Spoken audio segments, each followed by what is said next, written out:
pessoa de oração? Então aqui tem um pequeno erro de português, né? O você teria que ter uma interrogação e depois é uma pessoa de oração. São duas perguntas. E você é uma pessoa de oração? Bom, depois nós temos estudado aqui 16 lições, 13 personagens diferentes falando sobre a oração deles. O que nós aprendemos com tudo isso? Eu gostaria que vocês falassem um pouco. Falando?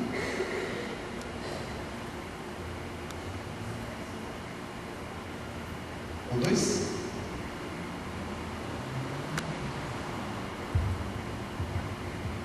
Está funcionando. Gostaria que os irmãos falassem. Que lição que nós tivemos depois de 16 aulas e 13 personagens diferentes? O que você aprendeu nesses dias? Ou você não aprendeu nada? A aula foi péssima, foi ruim, o curso não valeu de nada, devia ter ficado em casa dormindo.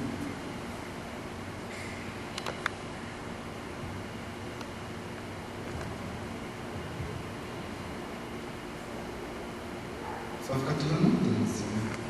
E não estão ouvindo. Pode falar.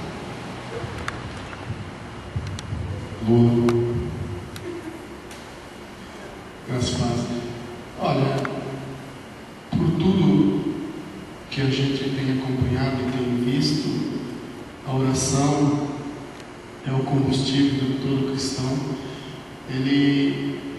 O cristão que se diz convertido, ele não vai a lugar algum se ele não praticar, exercer a oração dia a dia. Porque no dia a dia, se você é afrontado a todo momento, a todo instante você é posto à prova, e você não crê que há um Deus que está ao seu lado, que pode socorrer naquele momento, o cristão, ele naufraga, ele cai. Então, e é a oração para aquele que crê em Senhor Jesus. A primeira coisa que ele vem aqui à igreja, quando ele recebe o Senhor Jesus, ele faz uma oração, reconhecendo o Senhor Jesus como seu único e suficiente Salvador. E dali para frente é crescer na graça e no conhecimento da palavra do Senhor. E a escola bíblica é isso, né?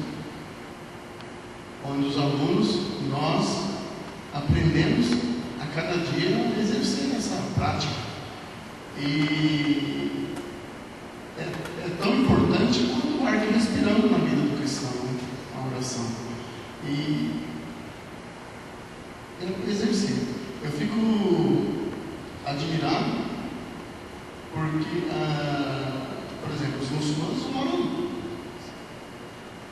incessantemente, né? Toda hora, entre os horários. Eu fico admirado também. Eu vim vindo agora da minha casa, os testemunhos de Jeová, naquilo que eles fazem. Eles saem pregando o evangelismo. Então, a oração para quem? Para o cristão é isso, é prática e dedicação, e tudo isso envolve o crescimento de cada um individual. Claro que numa classe aquele que cresce mais, outros menos, mas por quê? Aqueles se dedicam mais. E na vida cristã é isso também, é dedicação. Ok? Mais alguém poderia comentar algo? Passa então.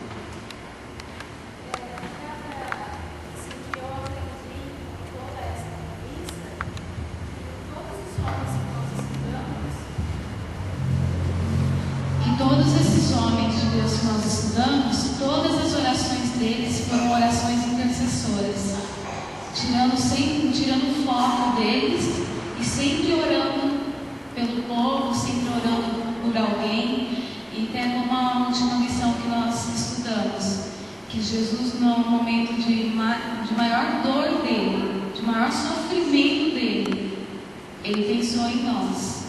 Então, o que eu aprendo com essas 17 lições é isso: orar não somente pela gente, gente tem muitas coisas só nossa, mas parar com isso e olhar para o próximo, olhar para a igreja, olhar para o Brasil, olhar para o mundo, tudo que está acontecendo, eu aprendi muito tirar o foco de mim.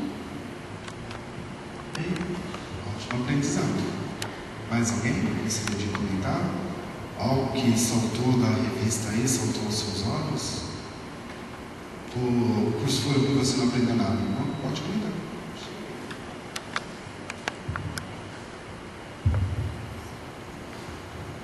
O que eu aprendi na lição 11 do profeta Daniel, né?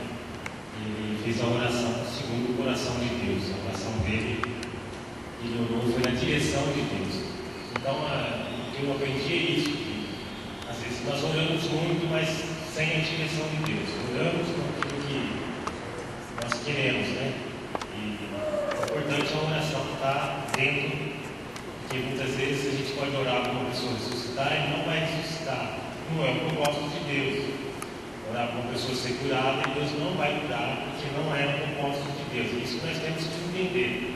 A nossa oração tem que estar dentro dos padrões de Deus. Deus tem que aprovar a nossa oração. E também que eu aprendi também, não só a oração de pedir, mas o mais importante para nós, conhecermos a verdade, é a oração de agradecimento. Agradecemos quem o irmão Will estava ministrando agora, sobre agradecimento. É importante nós orarmos sempre agradecendo a Deus pelo muito que Deus tem feito por nós e o pouco que nós temos feito por Deus. Então, o que eu aprendi isso? Quando orarmos em conformidade à palavra de Deus. Ok? Mais alguém poderia comentar algo que você entendeu nesses dias? Eu gostaria de comentar que a oração, a Bíblia fala que a oração tem efeito, né? Às vezes a gente pedimos, que nem a gente falou algo pra gente. A gente temos que aprender a orar sim pela igreja, sim pelos nossos irmãos, mas cada um tem que fazer a sua parte. Porque às vezes as pessoas pensam assim, fulano está orando para mim, então eu vou ficar quietinho, vou ficar em casa, não vou fazer nada. A gente tira isso como na terça-feira, no estudo de terça-feira. É sempre os mesmos que vêm. E às vezes as pessoas estão passando por problemas e necessidades e pede para o outro fazer campanha, pede para o outro orar para ele, mas ele mesmo não faz nada. Ele só confia que o outro pode fazer, mas nosso Deus, ele rasgou o véu do templo. Quando Jesus morreu, ele rasgou o véu do templo. Todos nós temos acesso. Sim, nós temos que orar um pelos outros. Mas eu não posso ficar só esperando você fazer para mim. Eu tenho que fazer a minha parte também. Então, eu vejo que a igreja, ela tem que acordar. Não só esperar o pastor pegar ele no colo, o fulano, o Bertano, mas a igreja em si tem que fazer a sua parte. Cada um tem que fazer a sua parte. A gente não tem que deixar as pessoas fazer por nós. Nós temos que fazer por nós mesmos. Temos que orar uns pelos outros, orar pela nossa família. Se está passando provas, problemas, sim, pedir oração para o outro, mas não ficar sentado esperando só o outro fazer. E a gente tem visto isso muito acontecer no nosso meio. A pessoa senta, fica bonitinho na sua casa, desfrutando do bem comum dele, e o outro só pagando o preço por ele, e ele mesmo não faz nada. Então, a igreja tem que acordar, a igreja tem que buscar. Eu tenho que buscar primeiro. Se eu quero ver o avivamento da minha vida, eu tenho que buscar primeiro. Eu tenho que pedir para a pastora, para o fulano, para o Bertão buscar. Eu tenho que buscar. Porque se eu não buscar, a Bíblia fala que o homem tem que vir a mim. Jesus faz aquilo que eu não posso fazer. O que eu posso fazer, eu tenho que fazer. Ok, realmente, a igreja precisa despertar, né? Quando a igreja não desperta para uma vida de oração, a igreja não caminha. A igreja não avança. Mais alguém poderia comentar? Pode ir.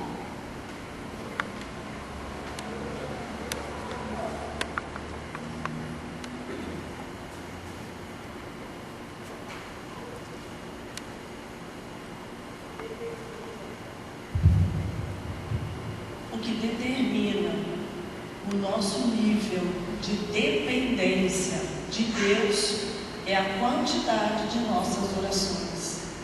Porque se você entende que você depende de Deus para fazer uma obra, para fazer o seu dia a dia, você realmente vai se desdobrar diante de Deus e dizer: Senhor, sem ti eu nada posso, sem ti eu não vou chegar em lugar algum.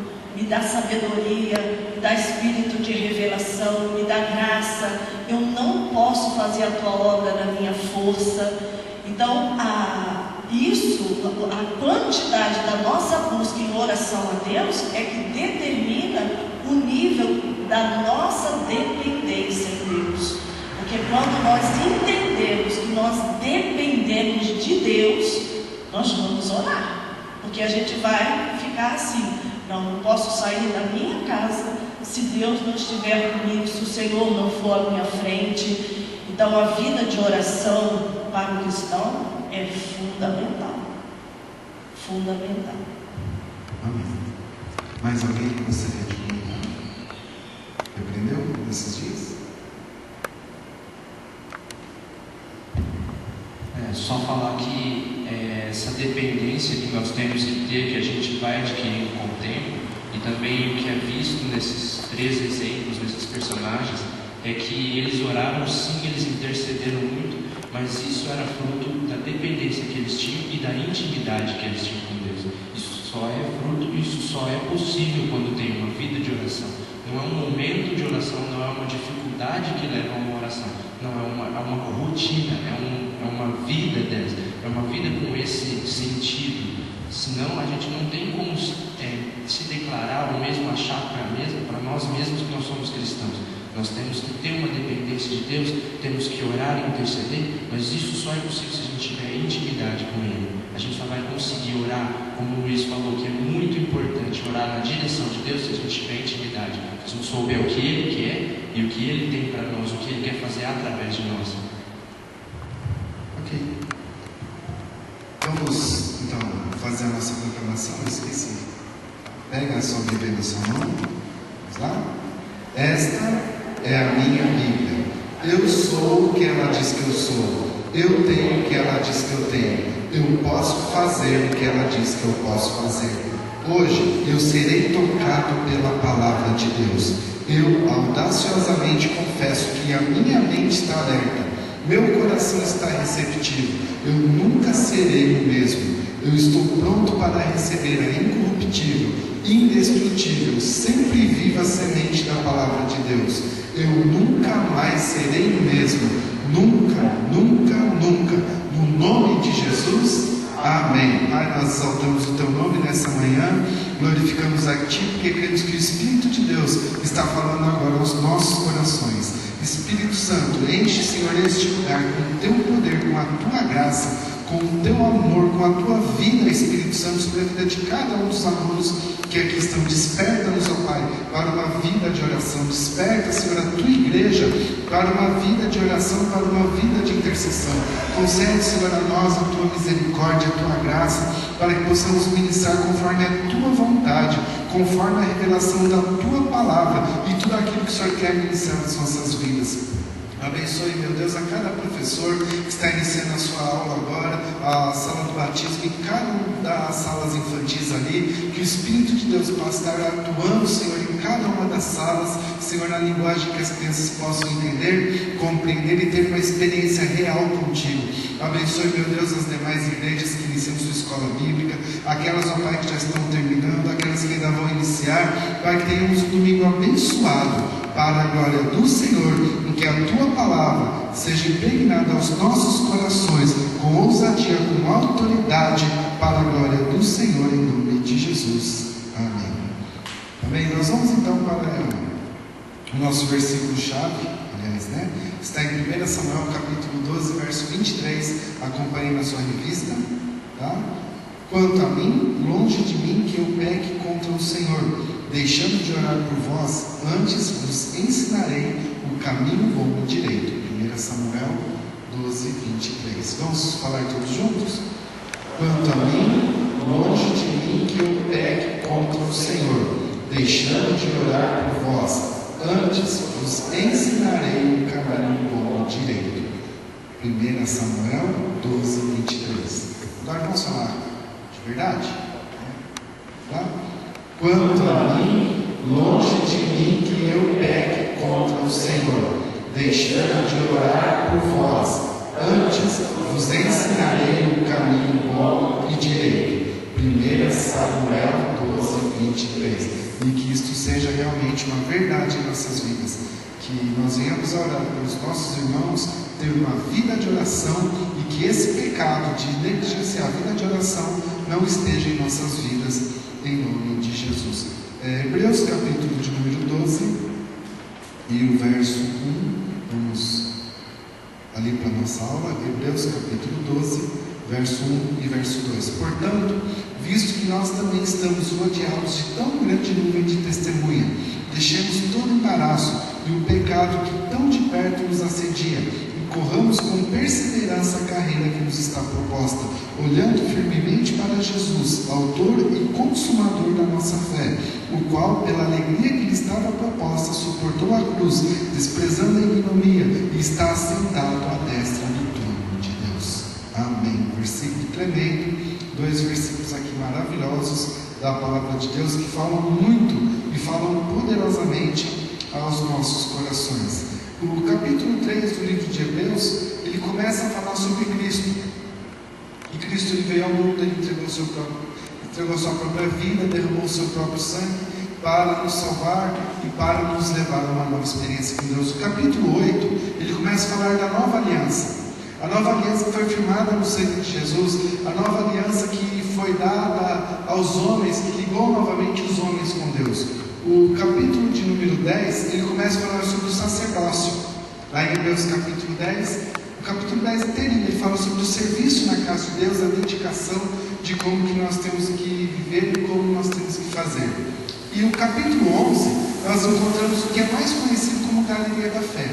Com certeza você já ouviu pregadores falando sobre o capítulo 11, você já viu estudos, você já ouviu muito sobre a Galeria da Fé, né? O capítulo 7 de Hebreus, ele fala sobre Melquisedeque, que fala que seria um espelho, uma revelação do que Cristo seria para as nossas vidas.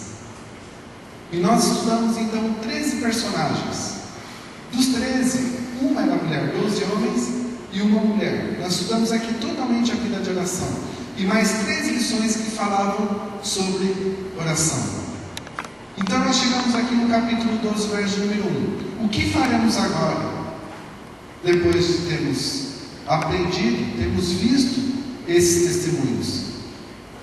Como vai ser a nossa vida daqui para frente? Pode ver que o versículo 1 ele começa, né? Falando portanto, visto que nós estamos rodeados de uma tão grande nuvem de testemunhas.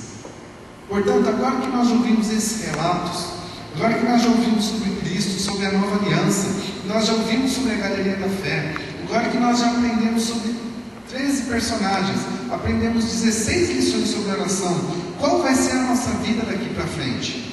O que nós vamos fazer? Como nós vamos continuar a nossa vida? Nós vamos continuar com a velha vida cristã? Ou nós vamos passar para uma nova vida cristã? Você entendeu, né? Nós estamos falando de aceitar Jesus, nós estamos falando de mudança e transformação para aquele que já tem a Jesus como Senhor da sua vida, aquele que já é salvo. Nós vamos passar a ter uma vida de mais intimidade com Deus, ou nós vamos continuar no mesmo patamar que nós estamos estacionados há anos, que nós estamos parados aqui há tantos anos aqui na igreja? Nós vamos mudar agora, ou nós não vamos mudar? A proposta aqui do escritor aos Hebreus, não vamos trazer afirmações aqui que nós não podemos trazer, mas a proposta do escritor aqui do livro aos Hebreus, da carta aos Hebreus, é esta: o que nós vamos fazer agora? Como vai ser a nossa vida daqui para frente? Qual vai ser a mudança real que isso vai trazer? Ou nós perdemos 17 domingos de manhã aqui à toa? Estou falando de mim, não, estou falando de você, porque você veio na aula. Você passou 1h30 sentado aqui nesse banco participando da aula. Você deixou de adiantar o seu almoço. Você atrasou lá a passagem ali no supermercado. O que você vai fazer? Você vai aproveitar para a sua vida cristã? Ou você vai continuar com a mesma vida cristã que você já tinha? Isso trouxe alguma transformação para a sua vida? Ou isso não vai trazer efeito nenhum na sua vida? Essa é a pergunta que ele faz aqui. Aí ele mesmo dá uma resposta, né? Deixando todo, e acompanha no seu versículo, né? deixando todo o embaraço, deixando tudo aquilo que nos atrapalha, tudo aquilo que atrapalha a sua vida de oração, deixando de lado a televisão, deixando de lado a programação, deixando de lado a internet, deixando de lado um pouco ali da sua vida social, tudo aquilo que atrapalha a sua vida de oração, deixando todo o embaraço e deixando também o pecado que nos afasta de Deus, aquelas coisas corriqueiras que a gente sabe que a gente não tem que vencer aquilo e a gente fica estacionado. Então, deixando de lado essas coisas, corramos com perseverança a carreira, a vida de oração que nos está proposta. Corra atrás dela, viva atrás dessa vida de oração, viva essa transformação real, chega nessa vida parada, muda de vida agora. É isso que o escritor aqui está nos trazendo. Mas de que maneira que nós vamos fazer isso?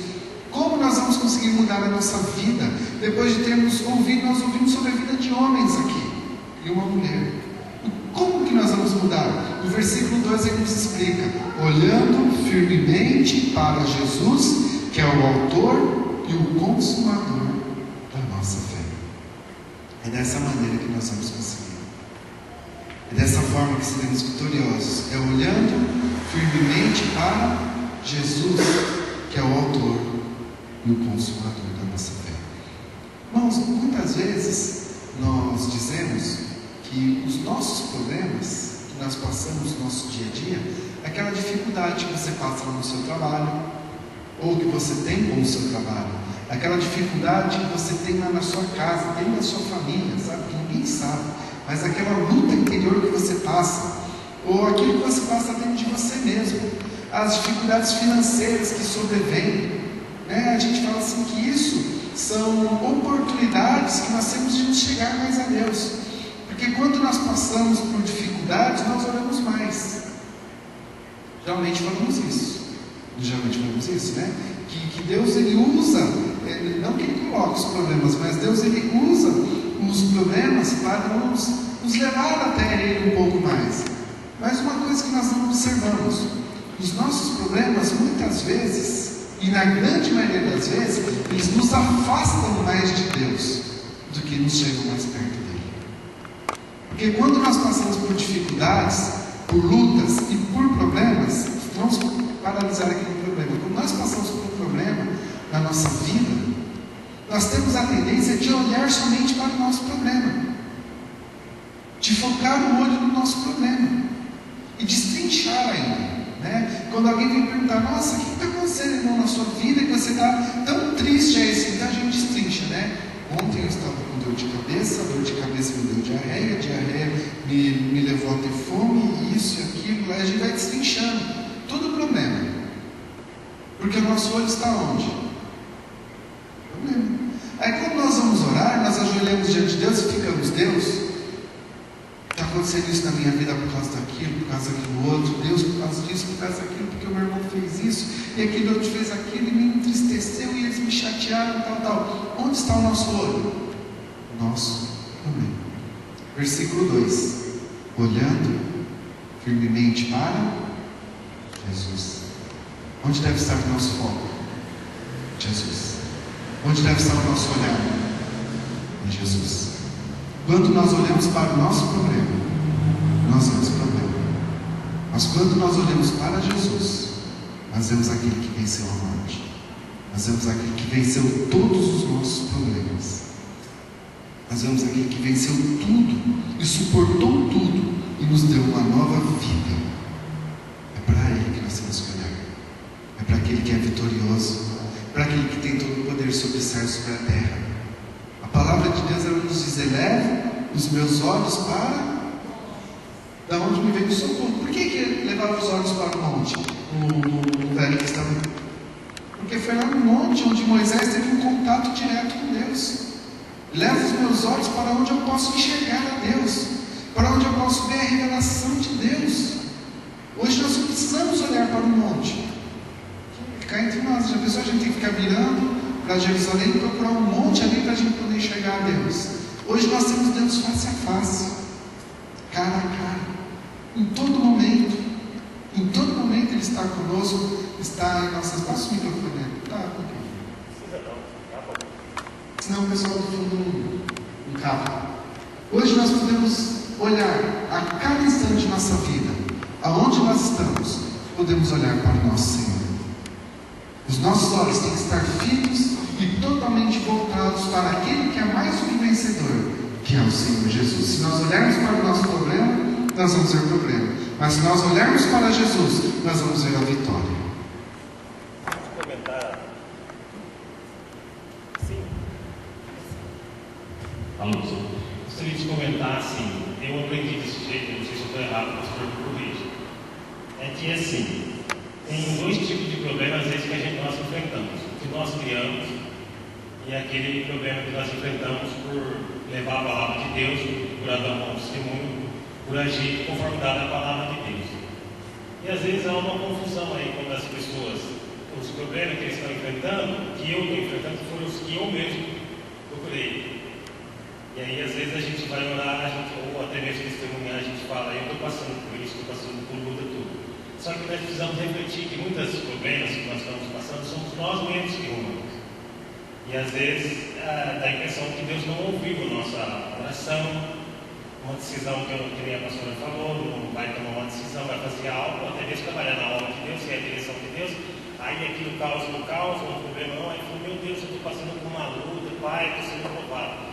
Não, é importante ver se aquela aprovação realmente é porque eu estou pregando a palavra de Deus, que eu estou testemunhando, o inimigo se levanta contra a minha vida, ou se é um problema que eu mesmo arrumo. Então, às vezes, tem que deixar claro isso, que muitas pessoas, às vezes, que nem Abraão, ele teve um filho com Agar. Deus mandou ele fazer aquilo, ele arrumou um problemão, não foi? E o que Deus tinha a ver com esse problema dele? Agora ele ia orar para Deus assim, Senhor, tira esse menino que eu errei. Não, Deus não tirou o menino. Deus formou até uma nação através de Ismael. Uma das diferenças dos nossos dias, eu tenho aprendido isso. Às vezes eu estou passando por dificuldade, eu até perder bens materiais, e a culpa é minha só, não é a culpa de Deus. É algo que eu mesmo causei, é eu mesmo que tenho que consertar. Eu não sei se eu estou errado nessa. Não, realmente, se a gente não errar, senão a gente ia passar batido aqui, né? Há aqueles problemas, que o irmão falou de Abraão ali, que nós pagamos até hoje. 6.000 anos depois nós pagamos ainda. Nós vemos o negócio acontecendo até os dias de hoje, né? E há aqueles problemas que vêm na nossa vida, porque a palavra de Deus fala nas bem-aventuranças, a 11ª bem-aventurança de Jesus, lá em Mateus capítulo 5, verso 11, 12 ou 13, um desses três aí, Jesus fala assim, livrai-vos e exultai quando passar pela provação. E quando forem levados diante do Sinédrio e disserem todo mal e mentindo contra vós, alegrem-se nesse momento, porque é essa aprovação que o mundo coloca, que o diabo coloca. Agora tem aqueles problemas que nós mesmos criamos, né? Ora por mim porque eu estou desempregado. Mas por que você está desempregado? Vai olhar o cartão de ponto do camarada lá. Faltou 3, 4 dias no mesmo mês, não apresentou uma defesa, não faltou porque quis. Chegava atrasado. Então, não tem que olhar para você estar desempregado, tem que olhar para você mudar de vida primeiro. Então você tem que analisar a raiz do seu problema. A dificuldade, por que você está enfrentando aquela dificuldade? Qual é a raiz do seu problema? E olhando sempre para Jesus. Isaías 37, vamos para o exemplo da palavra de Deus. Isaías 37, a partir do verso 16. Nós vamos ver aqui um pouquinho da vida do rei Ezequias. Verso 15, aliás. Orou Ezequias ao Senhor: ó Senhor dos exércitos, Deus de Israel, que habitas entre os querubins, só Tu és o Deus de todos os reinos da terra. Tu fizeste os céus e a terra. Inclina, ó Senhor, o teu ouvido e ouve. Abre, ó Senhor, os teus olhos e olha. Ouve todas as palavras do Senaqueribe, as quais ele mandou para afrontar o Deus vivo. Verdade é, ó Senhor, que os reis da Síria assolaram todos os países e as suas terras, e lançaram no fogo seus deuses, porque deuses não eram, mas obra das mãos dos homens, madeira e pedra, por isso os destruíram. Agora, ó Senhor nosso Deus, livra-nos das mãos, para que todos os reinos da terra conheçam que só Tu és o Senhor. Essa foi a oração de Ezequias. Você vê ele abrindo a carta aqui, destrinchando ela aqui diante de Deus, falando: olha Deus, ele está falando aqui. Olha Deus, aqui na terceira frase ele está falando isso. E aqui lá no final ele ainda me ameaçou. Ele está fazendo isso? Ele está destrinchando o problema dele? Ele está remoendo? Porque tem crente que parece que é vaca, né? Fica ruminando aquilo. Sabe a vaca que ela mastiga o capim, vai para o estômago, depois à noite volta, ela fica mastigando de novo? Então tem gente que parece que pega o problema e fica lá, manda para o sul e volta e fica remoendo aquele troço ali, toda hora ali. Tem gente que parece que é isso, meu, misericórdia. Olha para Jesus, olha para o Senhor vitorioso, para aquele que muda a sua vida. Ora a Ele, olha o rei Ezequias aqui. Quando nós olhamos para a vida desse rei, irmãos, que ele era filho de Acaz, o rei Ezequias, filho de Acaz, que era filho de Abias, o avô Abias, o pai Acaz, e ele, Ezequias aqui. Ele assumiu o trono com 16 anos de idade. Ele foi o 13º rei de Judá. Ele assumiu com 16 anos de idade. Esse acontecimento aqui na vida dele, ele estava no 9º ano de reinado, ele tinha 25 anos. Era jovem. Era jovem aqui. 25 anos apenas, era jovem. Ele assumiu com 16. Criança, adolescente, sentando no trono e tomando decisões. E buscando aquilo que Deus tinha para a nação. E foi considerado, pela teologia, lógico, né, pela teologia atual, um dos melhores reis que o reino de Judá já teve. Um dos que teve mais compromisso com Deus. Aquele que com 16 anos derrubou os altares de Baal que existiam na nação. Ordenou que o exército destruísse os altares de Baal e que adorasse o único Deus verdadeiro. Com 16 anos de idade. Agora olha para a nossa cidade que nós temos hoje. Qual é o nosso compromisso com Deus? O camarada de 16, olha, eu falei para a nossa cidade para você olhar para a sua, tá? Você olha para a sua, olha para mim, tá? Qual o compromisso que nós temos com Deus hoje? Nós temos a mesma coragem que o cabrinho aqui de 16 anos? Você tem a mesma coragem que ele? Coragem não, a mesma ousadia que ele? Jogar fora tudo aquilo que era do inimigo e viver apenas aquilo que Deus tinha para ele. Ele reinou do ano 726 ao ano 697. Ele morreu com 49 anos em guerra. Reinou por 35 anos, né? Por 35. Aliás, por 29 anos, e aos 25 anos de idade ele deu essa proclamação, e aos 16, quando ele assumiu o trono, a primeira atitude dele foi derrubar os altares de Baal, que ele mesmo fala aí na oração dele, derrubou-os porque eles não eram deuses verdadeiros, com 16 anos de idade reconhecendo isso, entregando a nação a qual ele reinava às mãos do Senhor. Pode contar.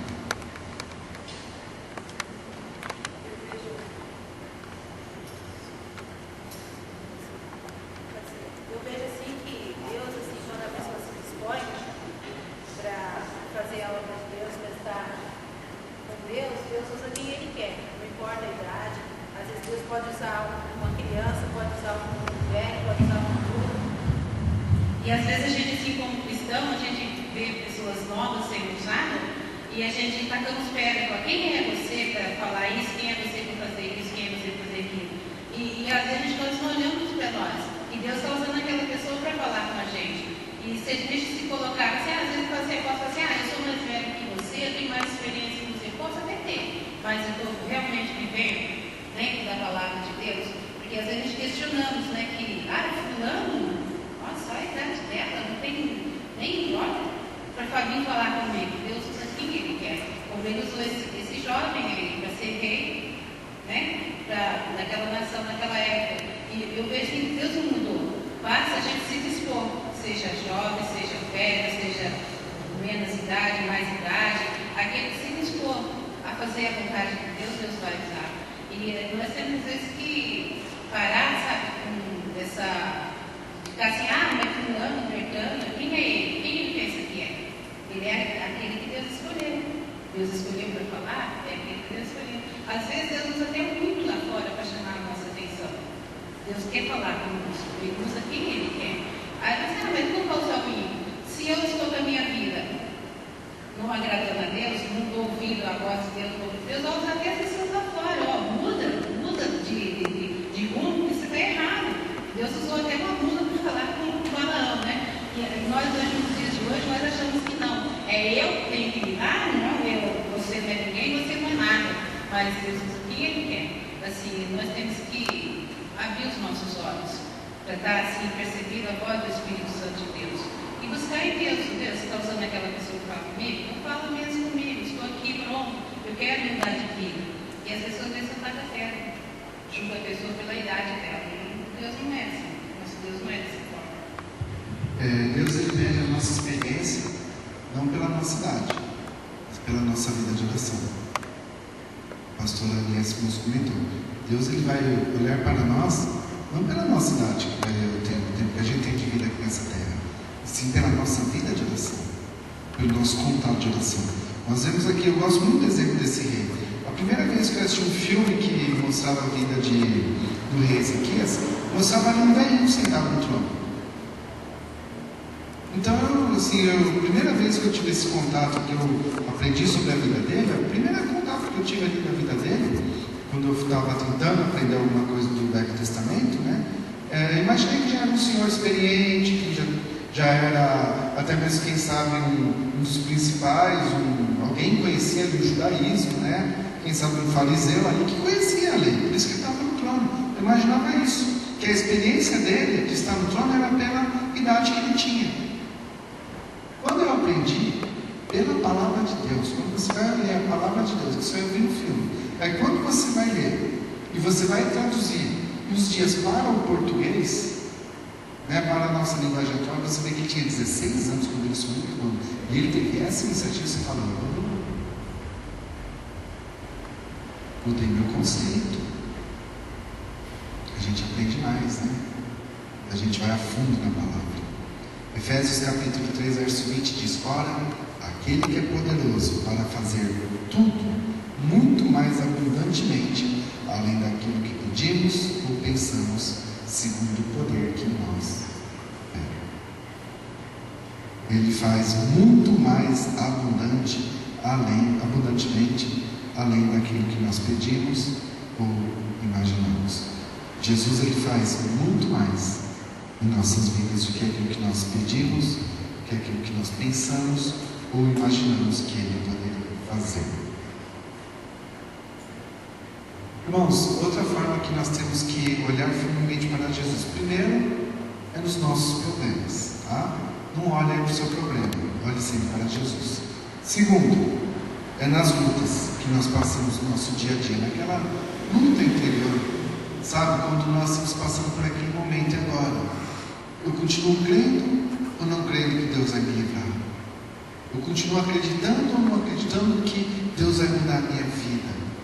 O que eu faço para ser transformado? O que eu faço para ser renovado? Mateus capítulo 14 ali, nos dá uma explicação bem legal aí para nós continuarmos aqui na nossa caminhada cristã.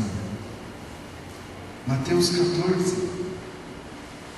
verso 26. Os discípulos, vendo caminhar sobre o mar, assustaram-se dizendo: é um fantasma, e gritaram de medo. Jesus, porém, imediatamente lhes disse: tende bom ânimo, sou eu, não temais. Respondeu Pedro: Senhor, se és tu, manda-me ir ter contigo por sobre as águas. E ele disse: vem. E Pedro, descendo do barco, andou sobre as águas para ir ter com Jesus. Mas, observando o vento forte, teve medo e começou a afundar, e chamou: Senhor, salva-me. Imediatamente Jesus estendeu a mão, tomou-o e lhe disse: homem de pequena fé, por que duvidastes? Então ambos entraram no barco e o vento cessou. Até aqui. Então nós olhamos aqui para o nosso mestre, o nosso Senhor Todo-Poderoso, ali andando sobre as águas, caminhando naturalmente, né? Como se nada tivesse acontecendo ali. Quando nós olhamos aqui, a gente tem a impressão de Jesus assim começou a andar natural, como se tivesse precisado fazer nada. Eu acho que não precisava fazer nada, ele tem todo o poder sobre o céu, sobre a terra, ele anda conforme ele quer, ele pula se ele quiser, ele pula de um mar para o outro, de uma margem a outra, mas ali não quis ali voar, então ele quis andar ali sobre as águas, né? e foi andando ali sobre as águas. Pedro olhou para ele e falou assim: olha, Senhor, se for o Senhor de verdade, se não for um fantasma, como os outros discípulos aqui estão dizendo, se não for o espírito das trevas aqui, manda ele ter contigo. Eu disse: então vem. Quer andar sobre as águas, também vem. Comece a andar sobre as águas. E Pedro então começou a andar sobre as águas. Ele andou sobre as águas. Mas ele afundou, mas ele andou. Mas ele afundou, ele andou. Você já andou sobre as águas? Já arriscou? Já arriscou?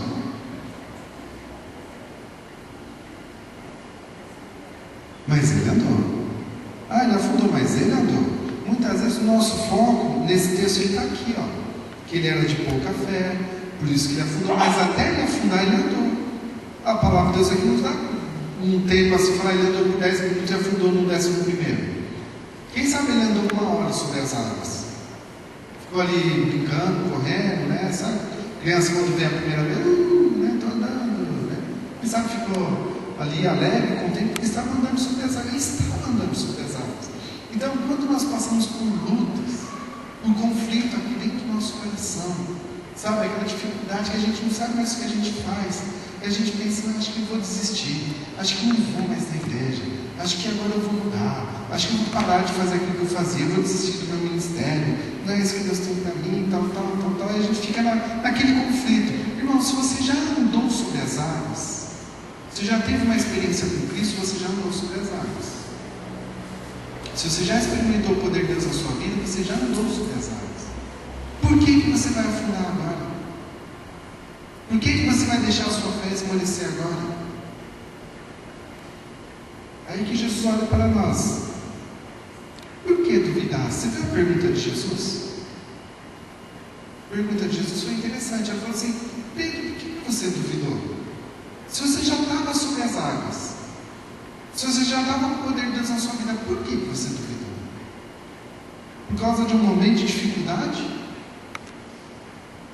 Deus falou para nós: olha, se você já está aqui, você já está caminhando com Cristo, você já está vivendo uma nova vida em Cristo, por que você vai desistir agora? Por que você vai olhar para trás agora? Por que você vai abandonar agora? Porque passou por um momento de dificuldade? E se Jesus lá na cruz, quando tivesse empregado, falava: acho que agora não dá mais, agora abandonou. Eles vão cair no pecado de novo. Agora eu abandono de vez. A gente estava lascado. Estava enrolado. Então, por que nós vamos desanimar no meio do caminho? Se você já andou sobre as águas, não deixe se afundar. Quando passar por dificuldade, quando passar por um momento difícil na sua vida, aí que é o momento de você andar mais ainda. Aí é o momento de você correr sobre as águas. Aí é o momento de você continuar muito mais. Quando nós passamos por lutas, a maior tendência que nós temos é reduzir a nossa vida de oração. E aí você está entendendo, né? Nós reduzimos a nossa vida. Estou com pouca fé. Não ora você comigo, porque, nossa, estou acreditando hoje, sabe? Está fraco? Não, querida, aí que é hora de você orar de verdade. Aí que é hora de você orar mais ainda. Aí é hora de você correr a carreira que te está proposta. Aí que é hora de você fazer muito mais, se dedicar mais. Amém? Que isso possa realmente acontecer na nossa vida. Outro momento, querido, nós temos que bater na nossa vida de oração e temos que ser firme nela, olhar para Jesus. É quando nós caímos em pecado. Quando nós caímos em pecado. Pastor, mas Isaías 59:2 diz que os nossos pecados fazem separação entre nós e o nosso Deus. É verdade. Os nossos pecados fazem separação. Só que sabia que o sangue de Jesus nos livra dos nossos pecados e nos liga novamente com Deus? Já parou para analisar isso? Tá? Que quando você cai em pecado, a primeira coisa é correr na cobertura do sangue de Jesus. Correr na cobertura do sangue dele. Provérbios 28:13 lá nos diz que aquele que confessa e abandona, esse alcança misericórdia.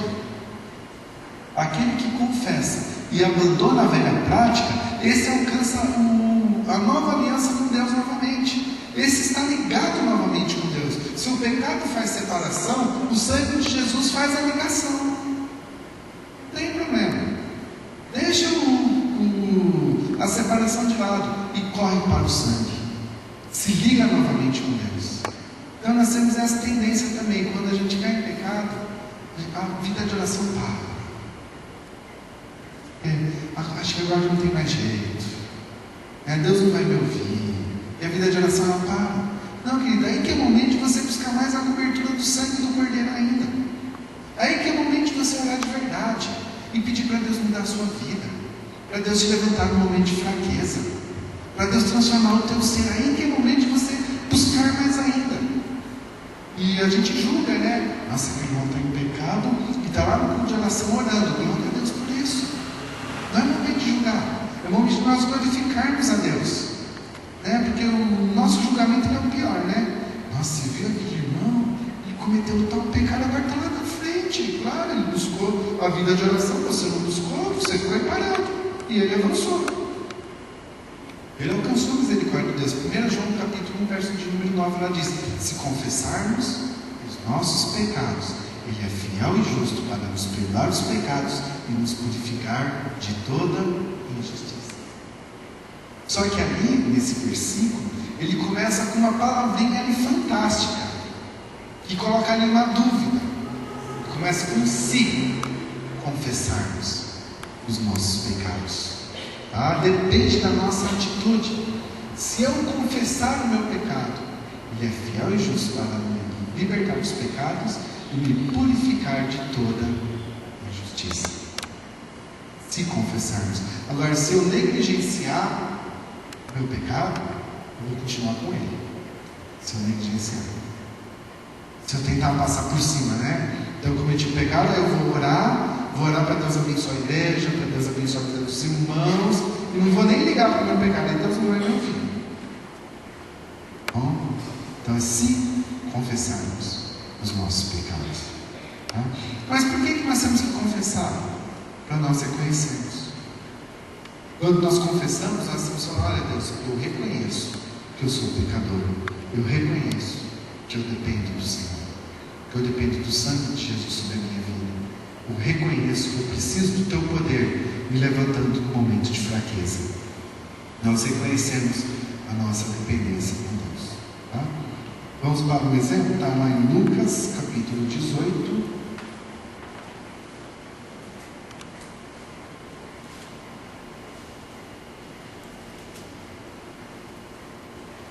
Lucas 18, verso de número 9. Jesus lhe propôs esta parábola. Alguns que confiavam em si mesmos, crendo que eram justos e desprezavam os outros. Parábola de Jesus a partir do verso 10.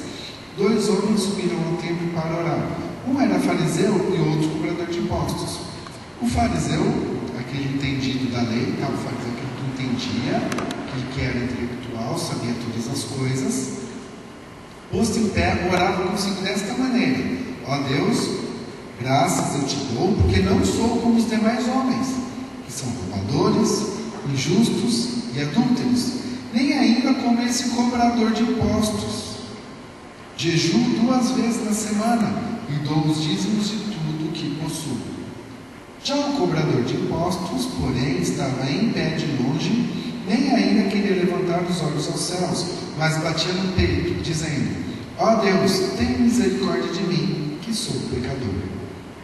E Jesus fala aqui no versículo 14: digo-vos que este desceu justificado para a sua casa, e não aquele, pois qualquer que a si mesmo se exaltar será humilhado, e qualquer que a si mesmo se humilhar será exaltado.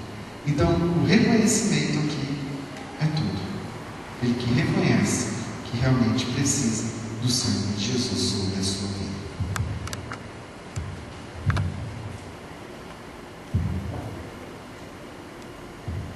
O fato de nós pedirmos perdão a Deus está ligado se nós realmente vamos obter a resposta da nossa oração ou não.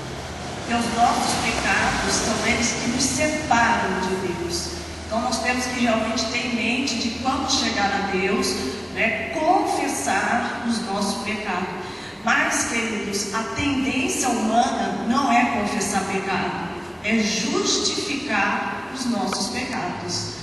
Isso é um erro gravíssimo, porque se você olhar a vida de Saul e a vida de Davi, Saul era um cara que justificava os seus pecados. Ah, mas eu fiz isso porque as vacas eram muito bonitas, eu poderia oferecer um holocausto. Então ele não via ele como um pecador, falou assim: nossa, eu falhei com Deus, eu errei. E a gente vê Davi, não, Davi ele fala: não, eu errei, eu sou digno de morte porque eu realmente pequei. Então nós vemos essa diferença entre Saul e Davi. Saul sempre tentando justificar os erros e Davi sempre reconhecendo. Então nós precisamos entender, como diz a palavra: aquele que encobre as suas transgressões jamais prosperará, mas aquele que confessa e deixa e abandona vai alcançar misericórdia da parte do Senhor. Então o que nós queremos, como esse publicano aqui, o que ele queria? Misericórdia. Jesus, tem misericórdia de mim. Então não vamos cair nessa tendência humana de justificar: Senhor, eu me irei, eu agredi aquela pessoa porque aquela pessoa fez isso e isso comigo. Não, Senhor, eu fui um miserável de uma pecadora, eu não tive domínio próprio, eu não tive equilíbrio, eu é que sou errada, Senhor. Então vamos pensar que realmente nós temos que confessar, abandonar e jamais justificar os nossos erros diante de Deus.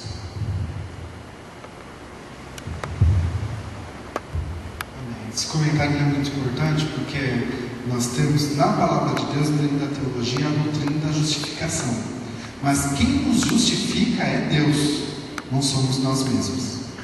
Quem nos justifica é Deus, não porque Ele vai ali dar uma explicação do nosso pecado, porque Ele vai nos tornar justos novamente.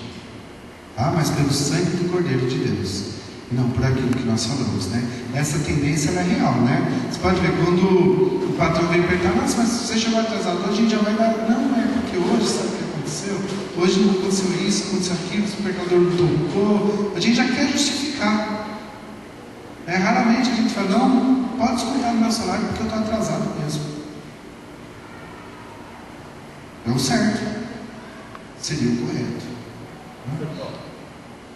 Pode falar, acho que está aí, né?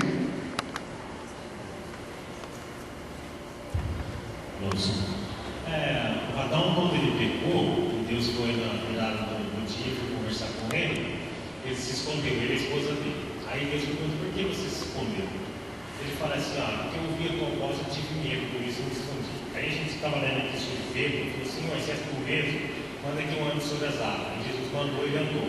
Ele começou a olhar o vendaval. Aí a palavra de Deus fala: e ele teve medo, então submergiu. Então, sempre quando o ser humano pega, o primeiro sintoma é medo, não é? Esse eu tenho observado assim: todos os seres humanos ficam com medo, após cometer um pecado, ficam com medo de Deus, que foi o primeiro sentimento que Adão teve. Só que a pastora falou, né? Também tem uma forma que eu vejo assim: a pessoa, quando conhece a verdade, seja qual pecado que ele fizer, ele é consciente do que ele está fazendo. Por exemplo, eu falo algo para o meu irmão porque eu não gostei, que o irmão falou algo. Eu estou fazendo isso consciente. Eu estou fazendo porque eu quero fazer isso.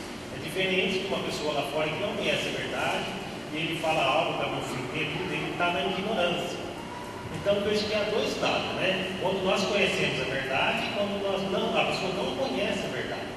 Então o cristão tem que se ater muito a isso, porque senão depois ele vai falar: eu fiquei nervoso, por isso eu falei isso. Eu fiquei nervoso, por isso eu fiz isso. Não, nós somos conscientes.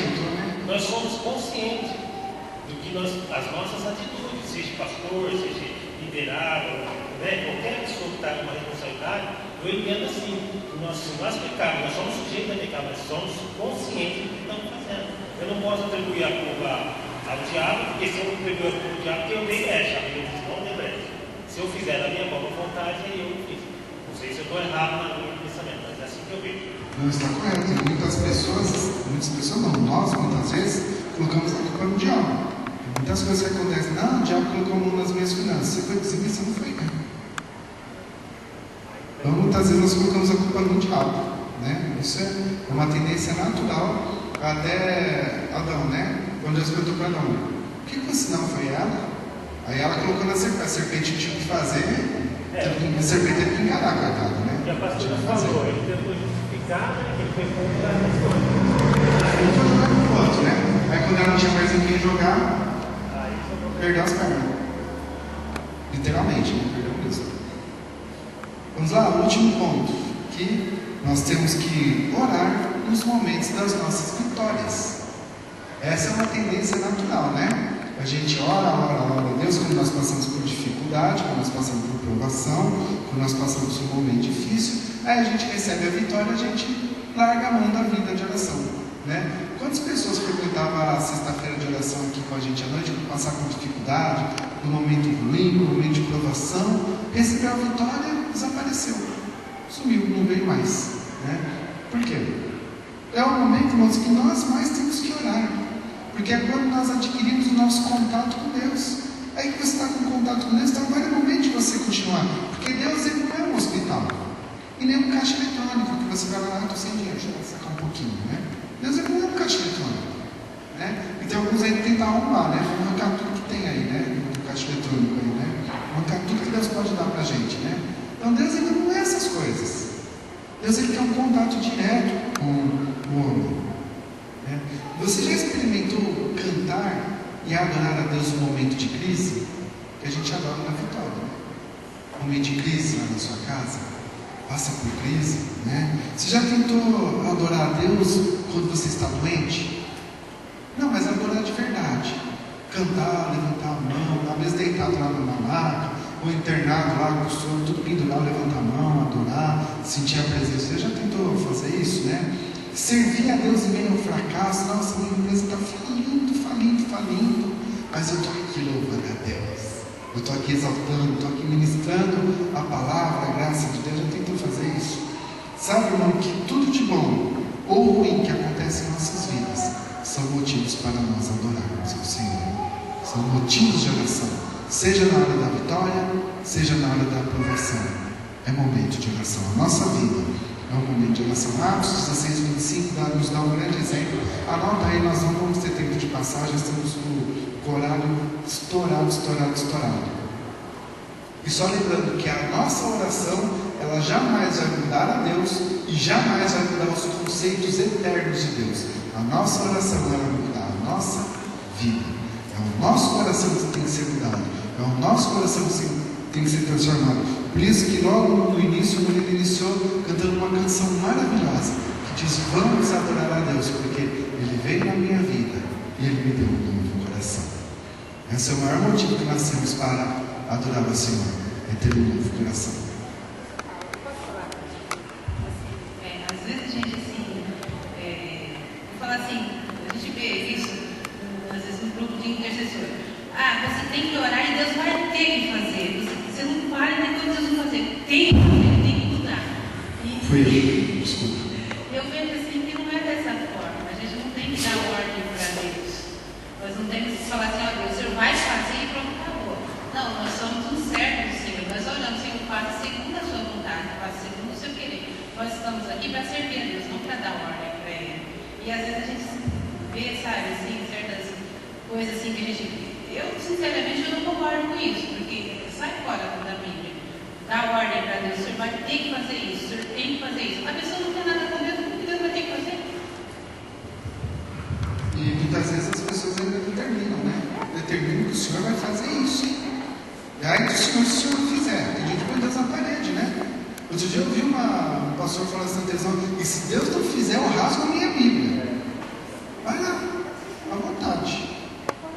Pode rasgar. Não, a minha não, que rasga é dele. Isso aí.